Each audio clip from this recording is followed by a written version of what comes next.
Oh, cuando pensamos en las grandes crisis de la vida, la mente suele conjurar esta imagen de una explosión repentina, Ujú. como si la existencia humana fuera un edificio súper sólido de concreto y acero, Ujú. y de un segundo a otro una gigantesca bola de demolición lo reduce a escombros. Claro, en medio de una nube de polvo enorme. Exacto. Es ruidoso, es inmediato y, o sea, sobre todo es súper obvio para absolutamente todos los que están mirando. Sí, y fíjate que es una narrativa muy seductora. A nuestra mente le encanta pensar en el desastre humano como un evento singular. Un accidente, una tragedia de un momento a otro con un antes y un después trazado con una línea roja muy gruesa. Sí, sí, totalmente. Nos da esta falsa sensación de que el peligro es siempre visible, de que lo vamos a ver venir. Pero bueno, la realidad suele ser muchísimo menos cinematográfica y mucho más insidiosa. Hoy tenemos sobre la mesa un análisis profundo de un caso de estudio súper humano. Así es. Está documentado a lo largo de varios años a través de diarios personales, registros terapéuticos, y la misión que tenemos hoy es deconstruir la anatomía de una verdadera crisis de identidad. Ver cómo se ve realmente ese proceso. Exacto. Queremos entender cómo enfrentamos el colapso de lo que creemos ser sin ningún tipo de filtro romántico. Y para esto, vamos a sumergirnos en la historia de un hombre llamado Eduardo. Y quiero contar esto con el peso que merece, porque es una historia que resuena mucho. Y los registros de Eduardo son fascinantes precisamente porque si lo veías desde afuera, su vida parecía un modelo de invulnerabilidad. Totalmente. O sea, estamos hablando de un hombre que a sus 45 años había logrado lo que digamos la sociedad llamaría la cima del éxito. El sueño completo, claro. Había construido una empresa desde cero, la mantuvo a flote durante 15 años, tenía una familia súper estructurada, propiedades, una reputación increíble en su industria. Era este arquetipo clásico del hombre que provee y resuelve todo. Tenía esa tranquilidad, ¿no? Esa certeza de quien respira profundo un domingo por la mañana y piensa, bueno, lo más duro ya pasó. Ajá. Ahora solo queda navegar en piloto automático hacia el retiro. Y es justo ahí, en ese estado de supuesta seguridad inquebrantable, donde este análisis se vuelve crucial. Sí. Porque leyendo sus diarios, o sea, queda clarísimo que las crisis más devastadoras rara vez ocurren de la noche a la mañana. Son más bien un proceso de erosión, un desmoronamiento milimétrico. Exactamente. Es una erosión estructural. Y lo que vemos en el expediente clínico de Eduardo es que su mundo no se desplomó de un golpe, se fue desarmando pieza por pieza, ¡Qué fuerte! empezando por la columna vertebral de su identidad pública, que era su empresa. Pero ojo, no fue una bancarrota espectacular de un viernes por la tarde, fue una hemorragia financiera agónica y súper lenta. Claro, él describe que primero se pierde un cliente clave por ahí de marzo. Ujú. Luego tres contratos medianos no se renuevan en junio. Es un declive que te va engañando, haciéndote creer que el próximo mes, o sea, seguro las cosas van a repuntar. Y ahí es donde entra la negación operativa. Y hay algo en los registros que me pareció devastador leer. Eduardo tuvo que empezar a despedir a su equipo, 12 personas en total. Wow. Él cuenta en sus notas que cada despido se sentía como arrancarse un pedazo de su propia carne, porque él mismo había construido esa cultura laboral. Claro. Pero lo que más subraya, y esto me impactó mucho, no es la angustia por el dinero, es el hecho de ir al baño, lavarse la cara, mirarse en el espejo y sentir una desconexión absoluta. Ya no reconocía al hombre que le devolvía la mirada. Es que lo que ocurre ahí es un fenómeno que en psicología llamamos disonancia cognitiva severa. Su cerebro tenía un autoconcepto súper rígido de sí mismo. Yo soy un líder exitoso, yo soy el que protege a los demás. Ajá. Y cuando la realidad externa empieza a contradecir esa creencia todos los días, la mente entra en un estado de fricción que es intolerable. Y cuando esa primera columna cede, el instinto humano es apoyarnos con todo nuestro peso en las columnas restantes, principalmente en la pareja o la familia. Y ahí es donde entra la causalidad trágica de esta historia. Porque cuando exigimos que nuestro entorno doméstico soporte todo ese peso de un colapso profesional, a menudo nos damos cuenta de que esa base ya estaba frágil. Exacto. El matrimonio de 18 años de Eduardo se terminó poco después. Pero de nuevo, no con la explosión que uno esperaría ver en el cine. No hay drama espectacular. No hubo infidelidades, ni platos rotos, ni gritos a las 3 de la mañana. Fue el silencio. Un silencio súper denso que se fue instalando en la casa durante años, producto de dedicarle 15 años de su vida exclusivamente a la empresa. Y es un patrón clínico súper consistente. El desgaste silencioso suele ser mucho más letal para las relaciones a largo plazo que un conflicto abierto. Ah, sí. Sí, piénsalo desde la teoría de sistemas. Una discusión acalorada, por dolorosa que sea, te indica que todavía hay energía circulando entre dos partes. Hay un deseo de que el otro te entienda. Claro, te importa lo suficiente para pelear. Exactamente. El silencio absoluto, por el contrario, es la entropía del sistema. Es la ausencia de energía. El momento en que ambas partes asumen que ya ni siquiera vale la pena intentar ser comprendidos. Híjole, hay una imagen en los diarios de Eduardo que me dejó helado, por lo mundana y triste que es. A ver, Describe que la separación definitiva ocurrió un martes de noviembre, o sea, un martes cualquiera. Y esa misma noche, sin saber a dónde ir, terminó durmiendo en un sofá raído en su oficina ya vacía. qué fuerte. En la penumbra, rodeado de escritorios sin computadoras, oliendo a polvo, simplemente mirando el techo. Es una imagen súper desoladora. Es la materialización física del colapso. Y aquí es donde el proceso de erosión llega a su fase más crítica. Cuando el entorno laboral se desintegra y tu red de apoyo desaparece, el estrés crónico no se esfuma en el aire. Ujú. Tiene que alojarse en algún lugar. Y ese último escenario donde se libra la batalla es el propio cuerpo. Lo cual nos lleva al famoso tercer golpe que mencionan los registros. Un dolor opresivo en el pecho, falta de aire, sudoración fría. Ujú. Eduardo termina en urgencias completamente seguro de que está sufriendo un infarto masivo. Pero no era un infarto. Y el médico se sienta a su lado, ve los electros limpios y le dice esta frase increíble. Su cuerpo le está diciendo lo que usted no se ha atrevido a decirse a sí mismo. Es una frase brutal. Pero, a ver, espera, necesito hacer una pausa aquí. Entiendo el peso poético de esa cita, es hermosa. Pero médicamente hablando, o sea, ¿cómo pasas de la tristeza de una quiebra a estar en urgencia sintiendo que el corazón se te detiene? ¿No estamos romantizando un poco un ataque de pánico normal? Es una excelente pregunta. Y no, la verdad no es poesía, es pura biología evolutiva.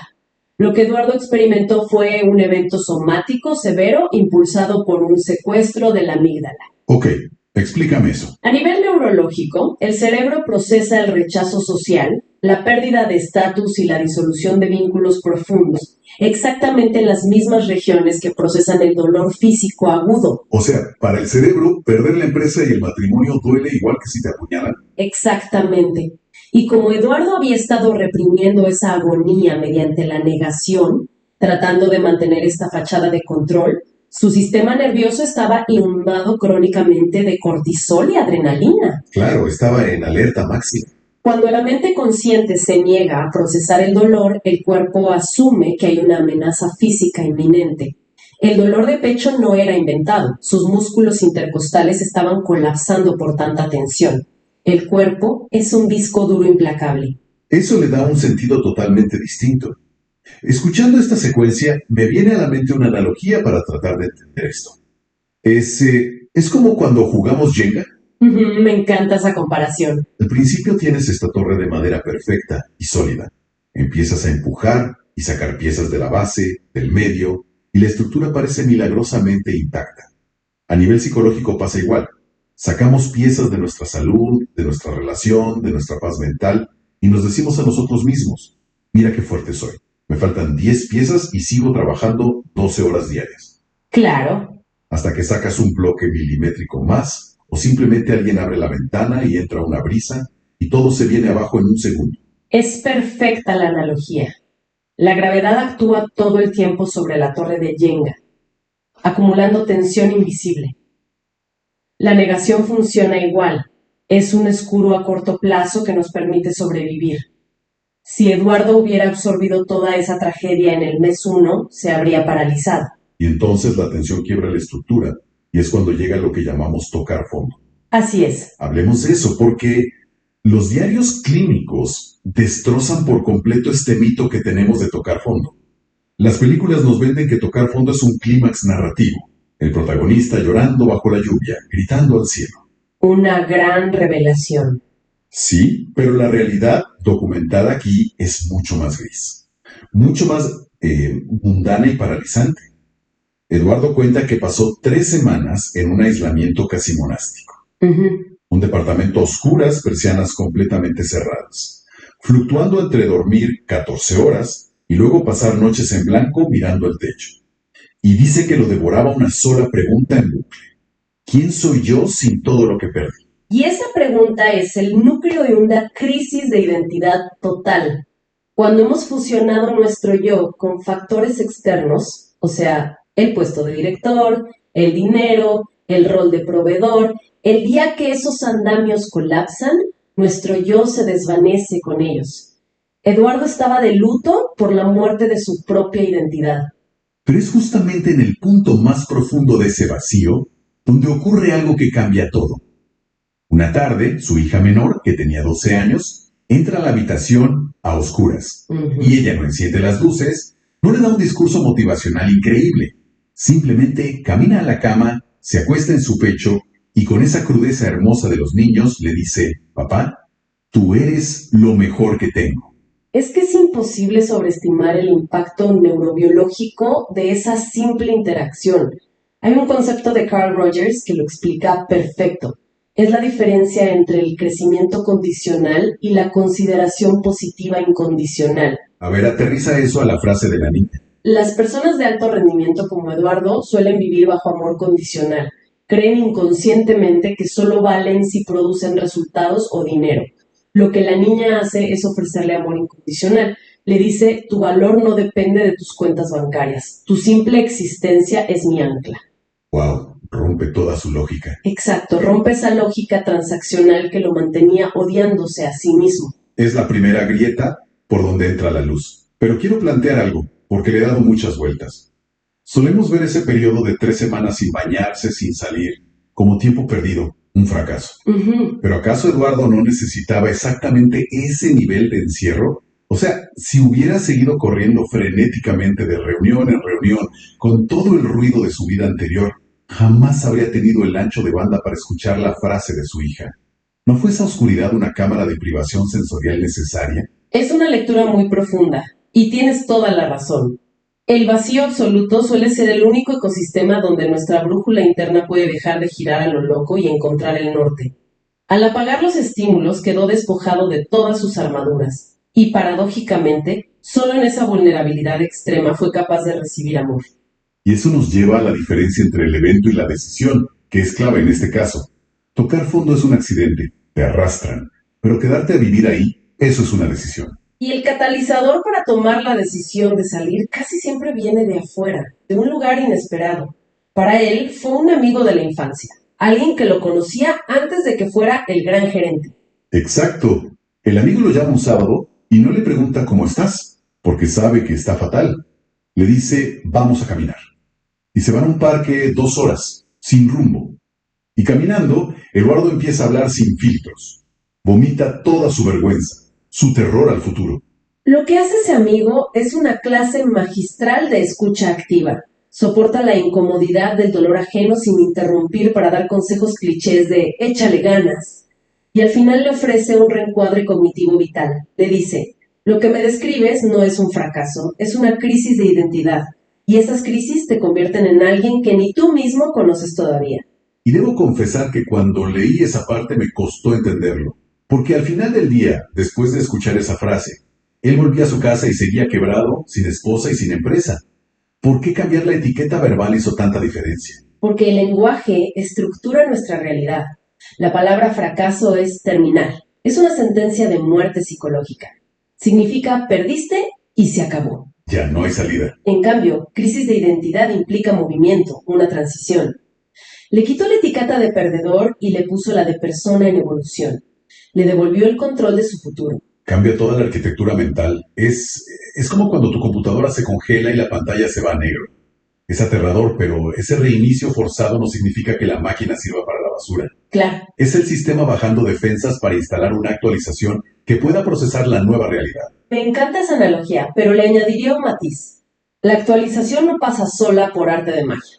Requiere clics manuales, paciencia y lidiar con que todo va más lento al principio. Y eso es la reconstrucción de Eduardo.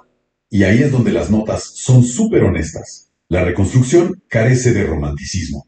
No hay montaje musical inspirador, ni se levanta a tomar jugos verdes para fundar otra empresa en 2 meses. Para nada. Es un proceso tedioso y humilde.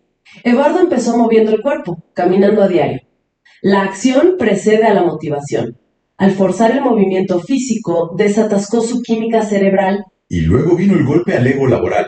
Sin dinero, aceptó un trabajo como empleado de nivel medio en una empresa pequeña. Empezó a hacer tareas que él solía delegar. Cuando leí eso pensé, ¿cómo alguien que fue el jefe máximo acepta ese descenso sin llenarse de resentimiento? Porque ahí está la trampa de nuestra cultura. Confundimos nuestro valor con la cantidad de estrés y problemas que soportamos. Creemos que sufrir gestionando nos hace más importantes. Y lo increíble es que a Eduardo le gustaba su nuevo trabajo. Encontró paz mental en la labor concreta. Terminar un informe, entregarlo y ya. Crear algo directo sin gestionar la vida de 50 empleados ni impuestos. Había olvidado el placer psicológico básico de simplemente hacer. Logró desvincular el éxito del volumen. Descubrió que reducir sus variables no era una derrota, sino una estrategia brillante de estabilización. Lo cual nos obliga a cuestionar la idea de éxito que nos venden. ¿Por qué creemos que dar un paso atrás en la jerarquía para buscar paz es una humillación? Para Eduardo, ese supuesto fracaso fue su verdadera liberación emocional. Y hoy, a sus 49 años, los informes muestran a un hombre con una arquitectura vital distinta. Su vida se ve más modesta desde afuera, pero sus cimientos son infinitamente más sólidos. Y hay una reflexión final en su diario donde alguien le pregunta si borraría esos años oscuros y responde que no cambiaría el proceso. De lo único que se arrepiente es de la resistencia, de toda la energía que quemó peleando para aferrarse a una realidad que ya había terminado. Eso es la aceptación radical. El 90% del sufrimiento humano agudo no viene del cambio, sino de nuestra feroz resistencia a aceptar que el cambio ya ocurrió. ¡Qué síntesis tan clara! Y la lección aquí es que el fondo, ese espacio oscuro y silencioso, no es la meta ni un castigo permanente. Es una plataforma cero, un punto de observación sin distracciones, desde donde puedes ver qué pilares son reales para sostener tu nueva vida. Totalmente. Cuando la vida nos quita los adornos, nos hace el favor de mostrarnos qué piezas estructurales sobrevivieron y con esas construimos nuestra versión más auténtica. Con esa idea en mente, me gustaría dejar flotando una reflexión para masticar lentamente. Imaginemos por un instante que mañana, de la nada, desapareciera todo lo que poseemos y los títulos que tenemos. En ese vacío absoluto, ¿cuál es esa habilidad fundamental, ese pequeño valor intrínseco que quedaría en pie, tacto, esperando para ayudarnos a poner la primera piedra de nuestra nueva existencia?